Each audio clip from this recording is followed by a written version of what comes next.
Do you know what's fun? Everybody wants resilience. Everybody wants confidence. Everybody wants to be the person who can take a punch from life and keep moving. What nobody wants is the life that creates those qualities. Because if I sat you down and said, I've got two lives here, you can pick either one. One is comfortable, predictable, fairly straightforward, and the other, you're going to lose people, you're going to question yourself, you're going to get knocked flat more than once, you're going to wonder if you ever going to catch a break. Which one are you choosing? Most people already know the answer to this. We all want the result. Very few of us would choose the road that gets us there though. I've been thinking a lot about this lately. Not because I've got life all figured out, I definitely haven't, but because when I look back over my own life, I can honestly say nothing has really ever come easy. And I'm not saying that for sympathy. I couldn't care less about sympathy. Sympathy doesn't pay my bills. It doesn't heal your body. It doesn't make tomorrow any easier. It's just sympathy. What matters is what you do next. Now, I wasn't born with a victim mentality. I could have been. I probably had every excuse to become one. But excuses have never built a life. They've only explained why somebody stayed where they were. There's a big difference. People sometimes ask me where I get my mindset from. I don't think I was born with it. Honestly, I think it was forced upon me. Life has a funny way of teaching you lessons you never signed up for. Now, some of those lessons, they arrive when you're a kid. Some arrive when you're older. Some arrive so hard, they change everything you thought you knew about yourself. You don't get to vote on any of that. Life doesn't ask for your permission, it just happens. Now, the question is, what now? Not why me, what now? Because I've met people who are still living inside something that happened to them 20 years ago. The event finished, but their life didn't. But they never left it behind.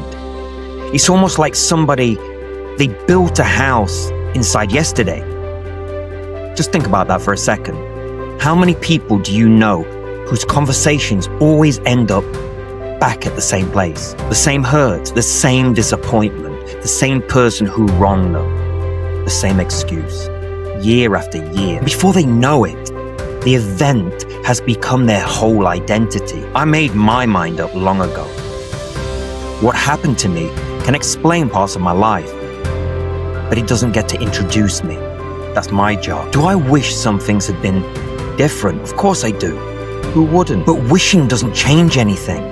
Action does. Now here's something nobody really ever tells you. Overcoming adversity isn't one big moment.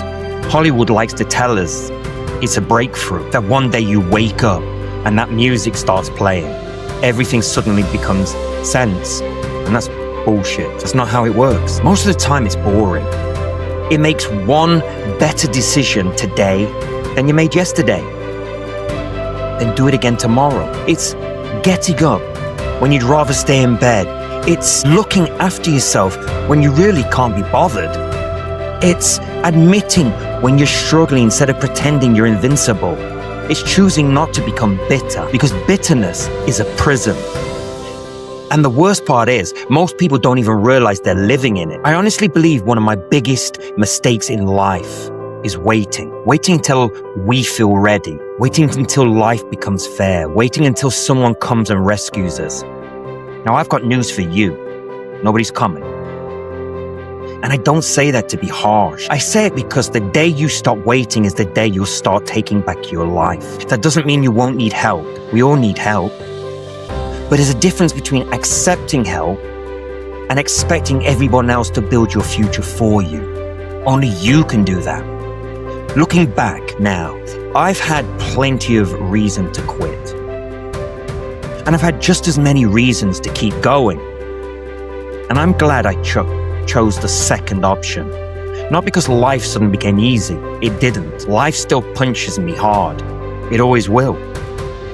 The difference is, now I know I can take them. Not because I'm tougher than anyone else. Because every time life has knocked me down, I made that decision to get back up. Maybe slower than before. Maybe bruised. Maybe with a few more scars, but I got back up. Now that's resilience. It really is. Not falling, refusing to stay there.